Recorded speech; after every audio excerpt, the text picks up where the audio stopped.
And what's the pleasure? What's the moment of pleasure for you? Is it when you see the guy in trouble? Where's the greatest pleasure? What would correspond to hitting the home run in baseball? The greatest pleasure. Well, when you break his ego, this is where it's at. Yeah? Yeah. Really? Yeah.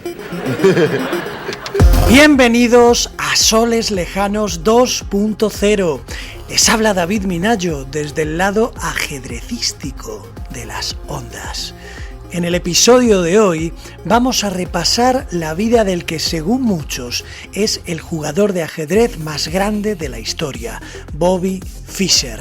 No solo por su talento en el tablero, sino por todo lo que consiguió, por lo que supuso su victoria y por el compromiso que fue capaz de asumir y desarrollar. Pero este no va a ser sencillamente un programa de ajedrez, sino un programa sobre una de las figuras históricas más interesantes y controvertidas del siglo XX, repleta de curiosidades y extravagancias que vamos a descubrir. Por ejemplo, ¿sabía usted que se negó a cenar en la Casa Blanca con el presidente de los Estados Unidos porque no quería que la gente le viese masticando la comida? Créanme, les va a costar encontrar en el saco inmenso de la historia a otro como Bobby Fischer. Y si les gusta el programa, recuerden que pueden unirse a nosotros en X y en Facebook y suscribirse a través de iVoox, Spotify, Apple Podcast o YouTube. Como siempre, comenzamos.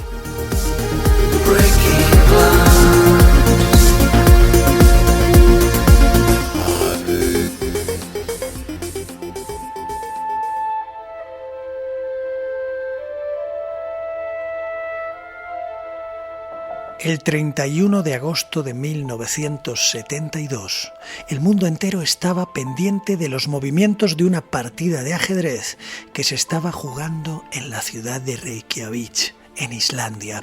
Se enfrentaban el norteamericano Bobby Fischer y el campeón del mundo Boris Spassky en la partida final del Campeonato Mundial de Ajedrez.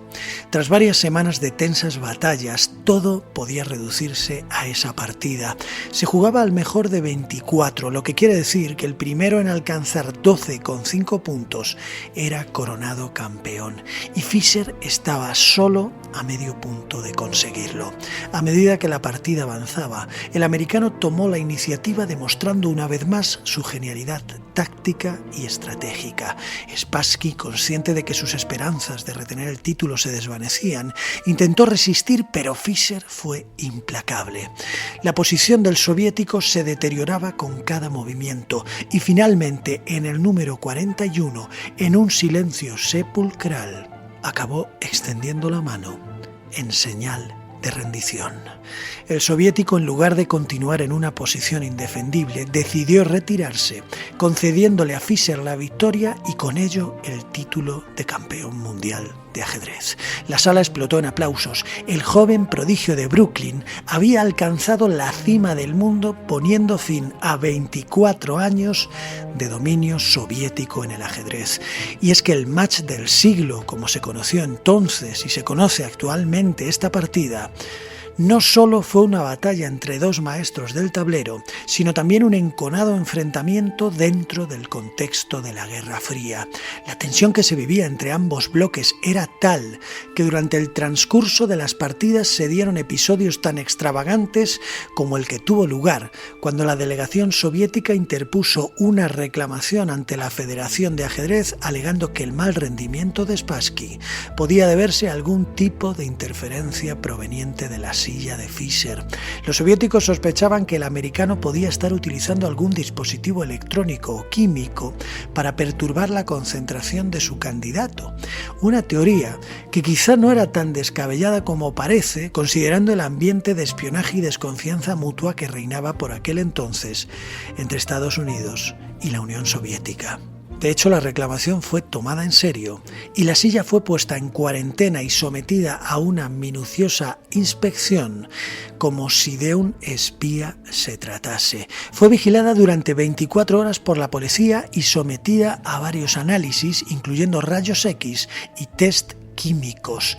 Y lo más curioso es que la inspección con rayos X acabó revelando la presencia de un objeto metálico extraño en su interior, lo que momentáneamente intensificó las sospechas. Sin embargo, al desmontar y examinar la silla más a fondo, acabó descubriéndose que aquello no era un generador de baja frecuencia ni ningún otro tipo de dispositivo sofisticado, sino un destornillador que se había dejado el fabricante durante el montaje. Pero aquel no fue el único incidente surrealista. Los soviéticos también denunciaron que podría haber hipnotizadores en la sala de juego que estuviesen de alguna manera ayudando a Fischer.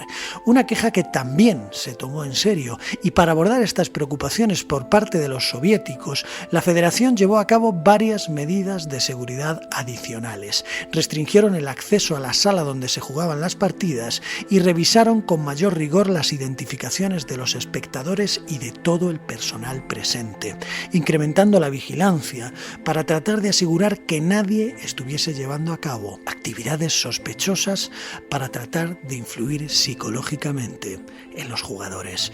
Me imagino que iban mirando las caras del público para ver si alguno de ellos fruncía el ceño. Aunque de nuevo, a pesar de las medidas, no se encontró ninguna evidencia de que Fischer estuviese utilizando hipnotizadores o cualquier otro método poco ortodoxo para lograr la victoria. Porque es que no lo necesitaba, porque como ya hemos visto, lo consiguió por sus propios medios, y aquello se convirtió, teniendo en cuenta todo el contexto político que rodeaba el match, en la victoria del individuo sobre el colectivismo, la victoria de la innovación y la creatividad personal frente a la disciplina y la preparación meticulosa de un sistema gubernamental, el sistema soviético, que había sido creado para descubrir y entrenar a los mejores jugadores de ajedrez de la historia. Y es que desde la Segunda Guerra Mundial, la Unión Soviética había establecido una hegemonía casi absoluta en el ajedrez internacional. Los campeones mundiales, desde Mikhail Botvinnik hasta Boris Spassky, habían sido todos soviéticos, porque el ajedrez para ellos no era solo un juego, era una herramienta de propaganda que demostraba la supuesta superioridad intelectual y cultural de su sistema político. Y cada victoria en el tablero suponía para ellos una victoria del comunismo sobre el capitalismo, lo que suponía un gran contraste con los Estados Unidos, donde el ajedrez no gozaba ni del mismo prestigio ni mucho menos de un apoyo institucional que siquiera se acercase al soviético. Las escuelas soviéticas incluían el ajedrez en su programa de estudios y dedicaban una parte importante de tiempo a su práctica y enseñanza. Los jóvenes con más talento eran identificados rápidamente y enviados a escuelas especiales donde recibían entrenamiento intensivo. Estos jóvenes prodigios contaban con acceso a los mejores entrenadores y recursos, y el Estado les proporcionaba el apoyo financiero y logístico necesario para que pudiesen concentrarse completamente en su desarrollo sobre el tablero. El ajedrez en la Unión Soviética era una ciencia y un arte. Había bibliotecas repletas de libros de ajedrez y una fuerte cultura de clubes que invadía todas las ciudades. No es de extrañar, por tanto, que una generación tras otra los soviéticos lograsen diferenciarse del resto del mundo y alcanzar niveles prácticamente estratosféricos. Ahí están campeones como Mikhail Botvinnik, Anatoly Karpov o el conocidísimo Garry Kasparov. Pero entonces apareció Bobby Fischer y les jodió la fiesta.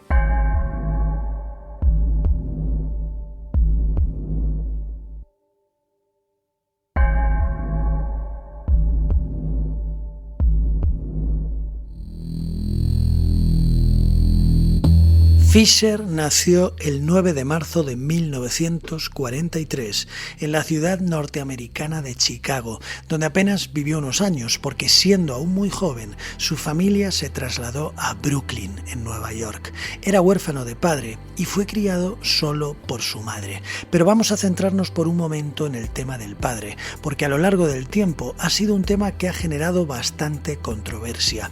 Oficialmente, como acabo de decirles, Fischer nació el 9 de marzo del 43 en Chicago y su certificado de nacimiento nombra a Hans Gerhard Fischer, un biofísico alemán, como su padre. Hans Gerhard estaba casado con Regina Bender, la madre de Bobby, una mujer de origen polaco-judío que trabajaba como maestra y enfermera. Sin embargo, su relación había sido complicada y para el momento del nacimiento de Bobby, Hans Gerhard ya se encontraba fuera de los Estados Unidos, lo que despertó sospechas sobre si realmente era el padre biológico. Y es que con el tiempo surgieron especulaciones que decían que el verdadero padre podría haber sido en realidad un hombre llamado Paul Nemenyi, un físico húngaro de origen judío que había emigrado a los Estados Unidos y que tuvo una relación bastante cercana con Regina durante el tiempo en que Bobby fue concebido. Algunos informes indican que Nemenyi proporcionó apoyo financiero a la familia Fischer durante los primeros años de vida del campeón, lo que, como es lógico, refuerza las sospechas de que el físico húngaro pudiera ser en realidad el verdadero padre biológico. Investigaciones realizadas décadas después, especialmente a partir de documentos desclasificados del FBI, revelaron que el gobierno de los Estados Unidos también había investigado la posibilidad de que Paul Nemenyi fuese el padre. Estos documentos, junto con testimonios y correspondencias personales, afianzan la existencia de una relación significativa entre el físico y Regina y que tras ella él continuó interesándose por el bienestar de Bobby durante su infancia. Pero lo cierto es que a pesar de las investigaciones, nunca se realizaron pruebas de ADN para confirmarlo y la versión oficial sigue siendo que Hans Gerhard Fischer era su padre. De cualquier forma, fuese quien fuese, en marzo de 1949, cuando Bobby Fischer tenía tan solo 6 años, él y su hermana Joan aprendieron a jugar al ajedrez siguiendo las instrucciones de un juego que habían comprado en una tienda de golosinas. Joan pronto perdió el interés, pero Bobby desde el primer momento se quedó fascinado y dedicó todo su tiempo a partir de ese instante a aprender y mejorar. Y cuando digo todo me refiero a todo, porque según cuentan algunas fuentes, incluso se duchaba con un pequeño tablero de ajedrez que apoyaba sobre un flotador. Durante unas vacaciones en Pachogue, en Long Island, Bobby encontró un libro que contenía partidas antiguas de ajedrez y comenzó a estudiarlo con gran dedicación. Una dedicación obsesiva que llegó a marcar toda su juventud. Pasaba horas y horas jugando a solas, estudiando partidas y resolviendo problemas. Llegó incluso a aprender ruso para poder acceder a los mejores libros sobre ajedrez de la época, que eran precisamente los manuales soviéticos. Por todo ello, entre los 13 y los 15 años, experimentó un crecimiento ajedrecístico sin precedentes para un adolescente. Fue justo al comienzo de esa etapa, a los 13 años, cuando tuvo lugar su famosa partida contra el maestro Donald Byrne, una partida que se conoce como la partida del siglo y que supuso un punto de inflexión para él, porque catapultó su talento hasta el reconocimiento mundial. Ocurrió en 1956. Fischer, como ya les he dicho, tenía tan solo 13 años y Donald Byrne 26, que ya era un jugador experimentado y bien establecido en el circuito ajedrecístico. Era joven, pero ojo, doblaba en edad a Fischer. La partida se considera histórica por la audaz estrategia que empleó el treceañero y por el sorprendente sacrificio de piezas que realizó. Lo más impresionante de ella fue el sacrificio de la dama en el movimiento 17, una jugada arriesgada y casi suicida que resultó ser parte de una estrategia maestra que le llevó a una victoria aplastante y a sorprender a todos los presentes. El impacto de la partida fue monumental. Las publicaciones especializadas de todo el mundo la difundieron ampliamente y la prensa ajedrecística se quedó completamente asombrada por la madurez y la visión estratégica que mostraba aquel chaval de tan solo 13 años.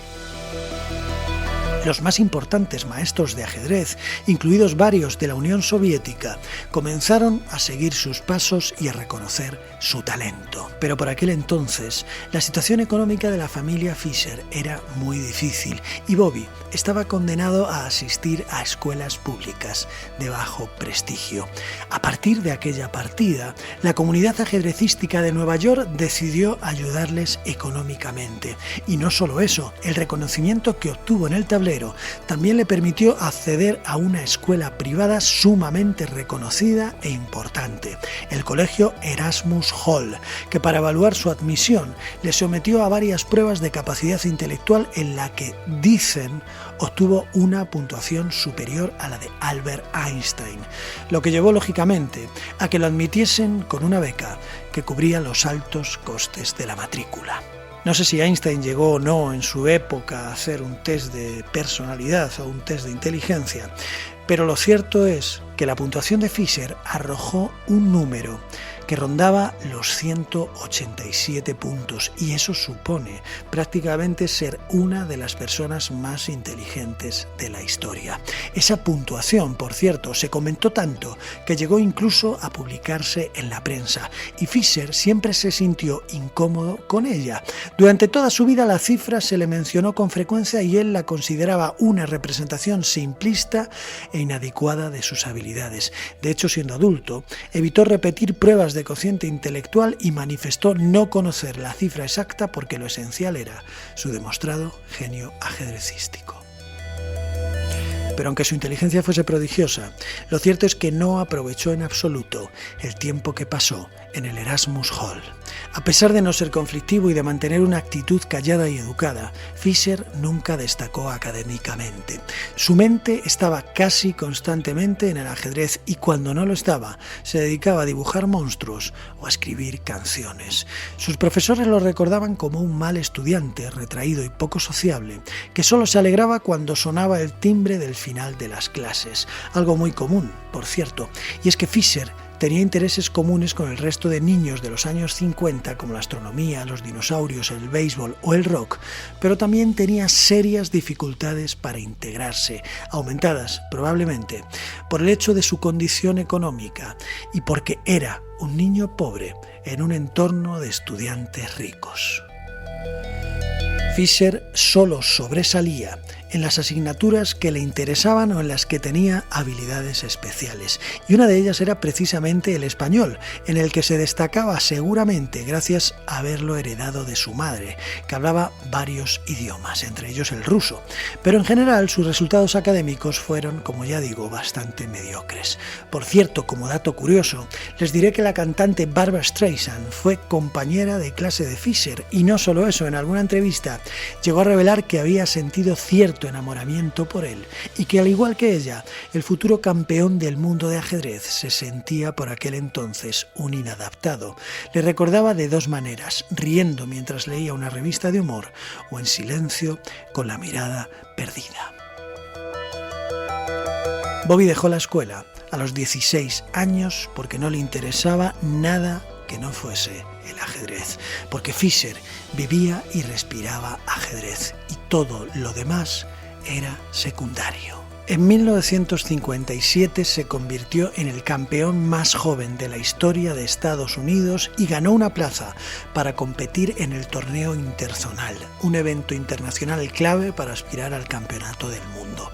Pero su verdadero ascenso a la cumbre comenzó en 1971, durante los encuentros de candidatos al título mundial. Allí mostró su dominio al derrotar a rivales tan fuertes como Mark Taimanov o Ben Larsen, logrando victorias abrumadoras con un marcador perfecto. El último encuentro de candidatos lo jugó contra Tigran Petrosian, ex campeón del mundo, conocido por su juego defensivo y estratégico. Y aunque Petrosian ofreció una resistencia digna de un campeón, Fischer también le derrotó, asegurando su derecho a desafiar al campeón vigente, el gran maestro soviético Boris Spassky. Pero Fischer no asistió a la inauguración oficial de aquella famosísima final de la que ya hemos hablado, y con su ausencia comenzaron a circular los rumores. La situación se complicó tanto que generó una gran incertidumbre en Estados Unidos, que estaban completamente pendientes de aquel match por todo lo que englobaba, por toda esa Guerra Fría de la que ya hemos hablado, y fue necesario que Henry Kissinger, el entonces asesor de seguridad nacional del país, le llamase para intentar convencerlo. Fisher entonces accedió con la condición de duplicar el premio económico del ganador, una demanda que fue satisfecha gracias a patrocinadores privados.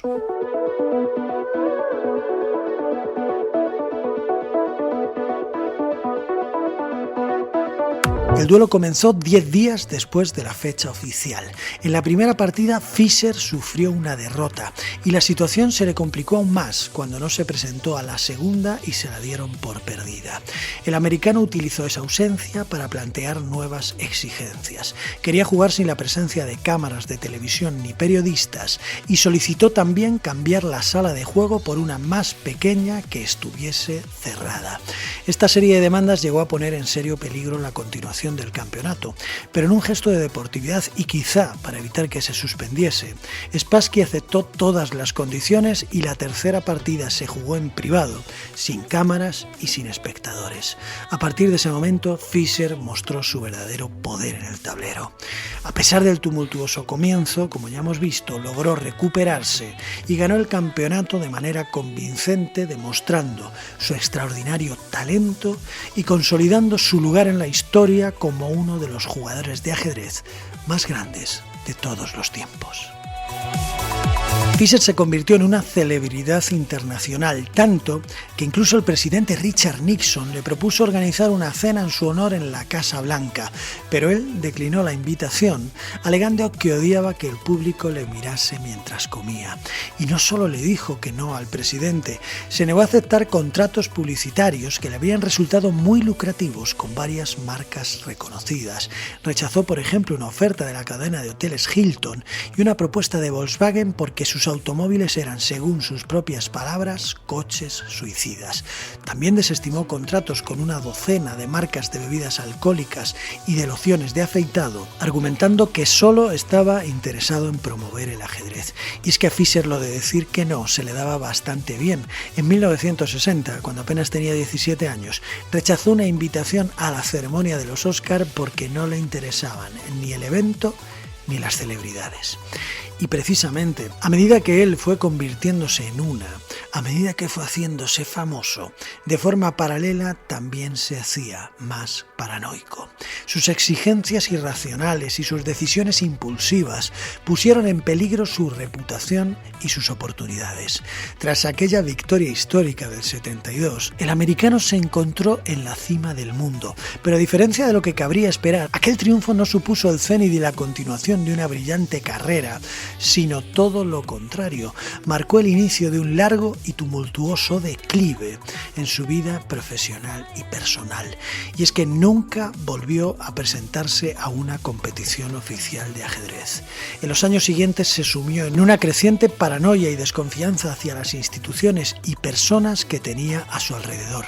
Rechazó participar en el Campeonato Mundial del 75 porque la Federación Internacional no aceptó sus demandas que, por otro lado, eran demasiado excéntricas y poco realistas. Su rival, como no puede ser de otra manera, iba a ser otro soviético, Anatoly Karpov. La federación, vista la actitud del americano, intentó negociar con él aceptando algunas de sus demandas, pero rechazando otras. Fisher, inflexible y convencido de que sus condiciones eran necesarias para un campeonato justo, se negó completamente a ceder.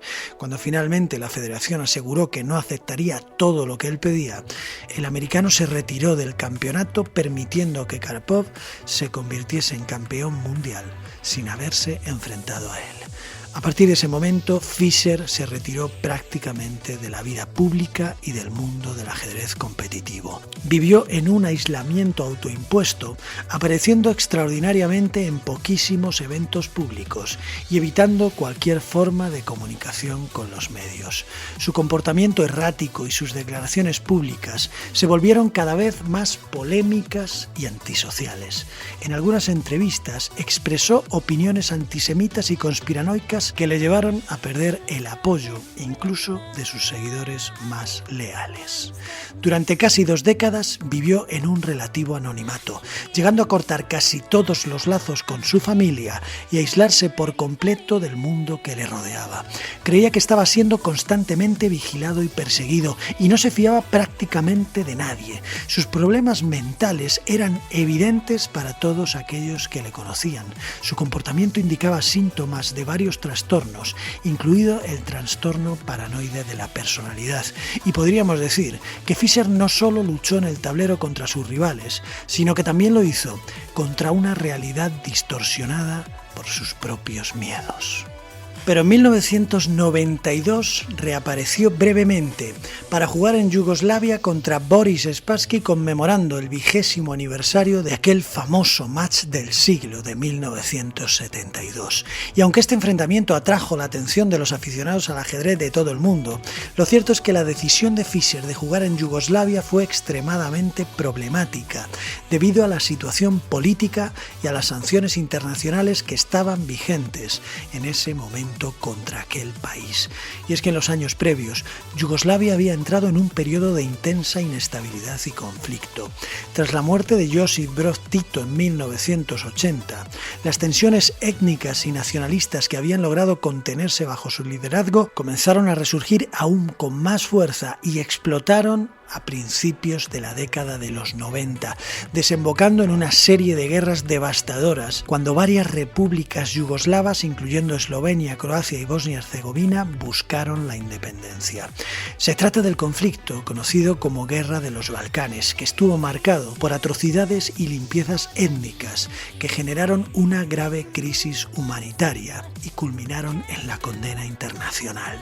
Como respuesta a la violencia y la inestabilidad de Yugoslavia, las Naciones Unidas impusieron sanciones económicas y políticas al país en un esfuerzo por presionar a los líderes yugoslavos para que pusieran fin a las hostilidades y buscasen una solución pacífica. Estas sanciones incluían prohibiciones estrictas sobre las transacciones financieras y comerciales con Yugoslavia y también restricciones de viaje y otro tipo de medidas destinadas a aislar al régimen.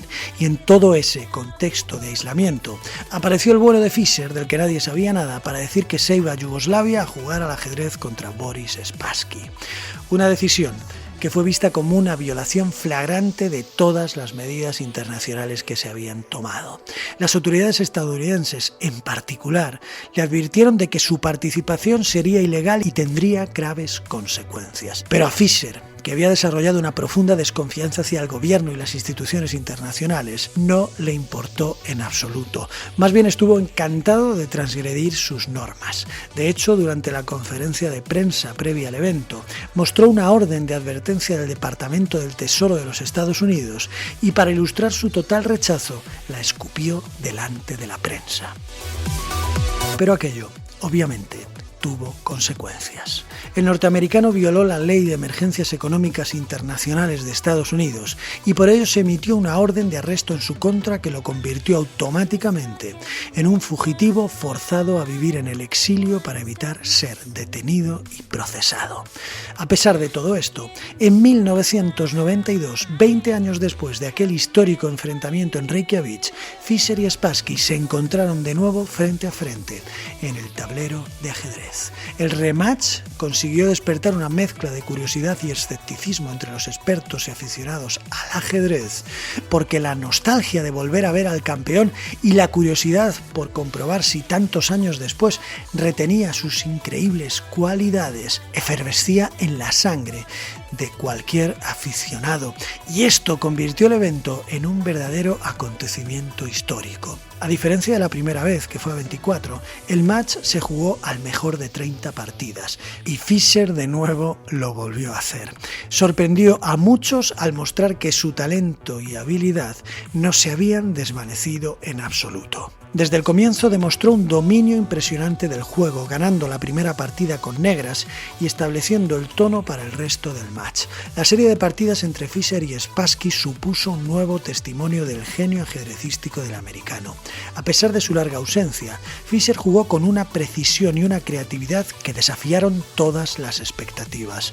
Su estilo agresivo y su profundo conocimiento de las aperturas y las posiciones complejas dejaron claro que aún poseía una mente excepcional para el ajedrez. El gran maestro Garry Kasparov, que fue testigo de aquello, señaló que la victoria demostraba el estatus de Fischer como uno de los más grandes ajedrecistas de todos los tiempos, aunque otros fueron más críticos, argumentando que Spassky ya no estaba en su mejor forma y que el nivel no era comparable al de 1972.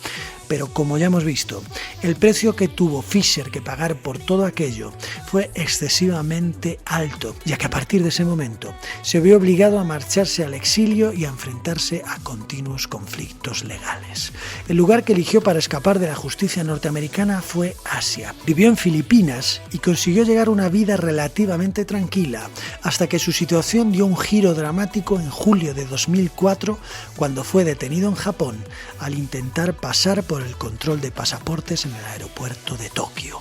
Estados Unidos, que había estado buscando su extradición desde que violó las sanciones, vio en este arresto la oportunidad perfecta para llevarlo de vuelta y procesarlo. Fischer, que fue encarcelado en Japón y pasó 8 meses esperando la resolución de su caso, tuvo la suerte de encontrar el apoyo de Miyoko Watai, presidenta de la Federación de Ajedrez Japonesa, que precisamente era una antigua amiga suya. En un sorprendente giro, Watai anunció que se había casado con él y eso supuso la maniobra estratégica perfecta para complicar los esfuerzos de extradición, porque para la ley japonesa el matrimonio con un ciudadano japonés puede impedir la deportación.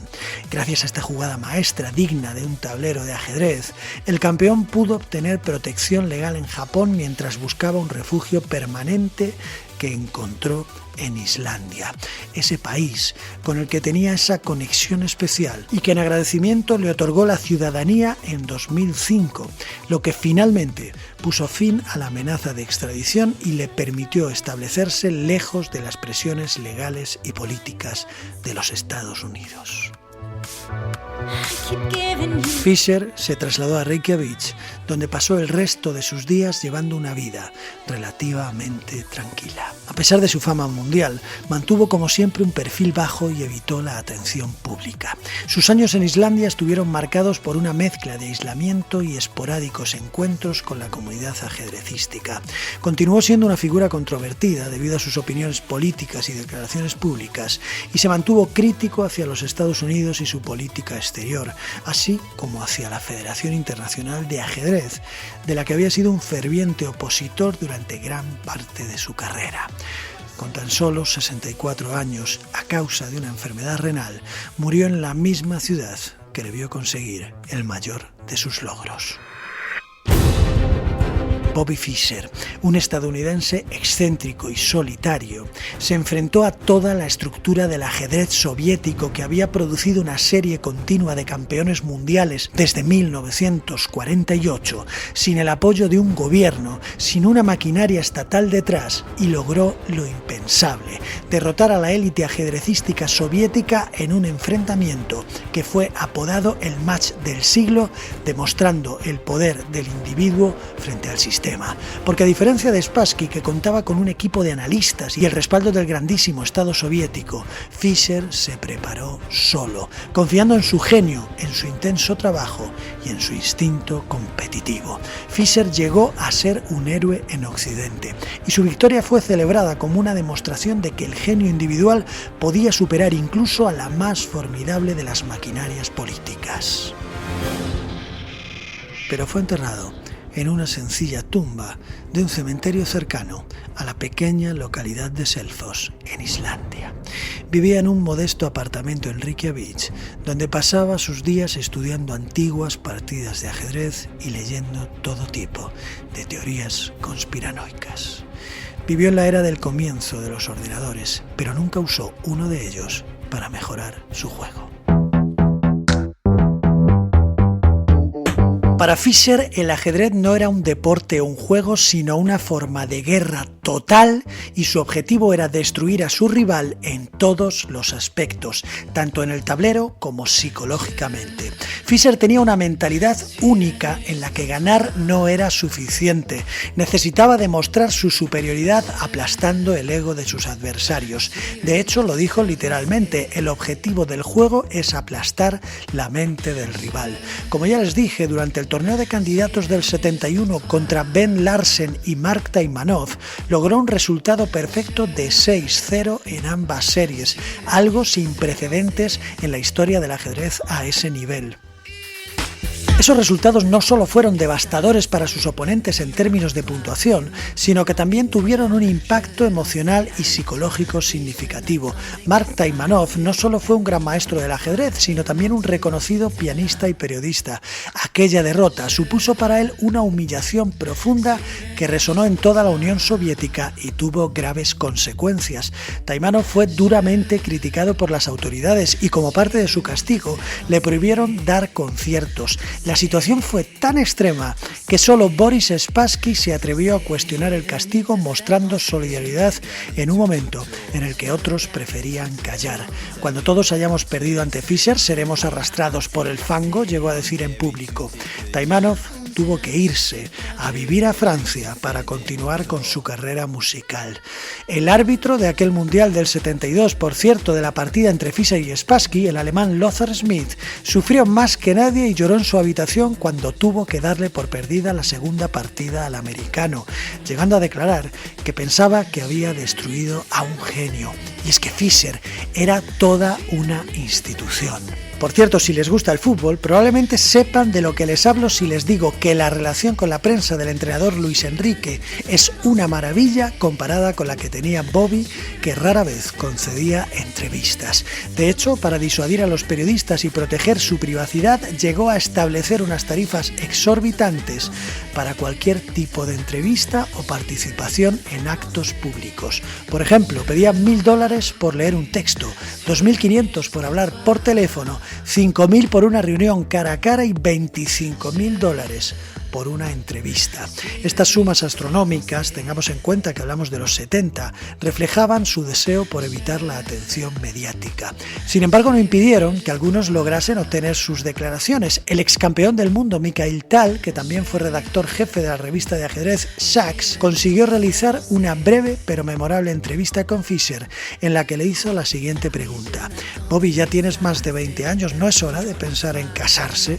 Fischer, con su típico ingenio y falta de convencionalismo, respondió: estoy contemplando este asunto y no sé qué hacer, o me compro un coche o me caso.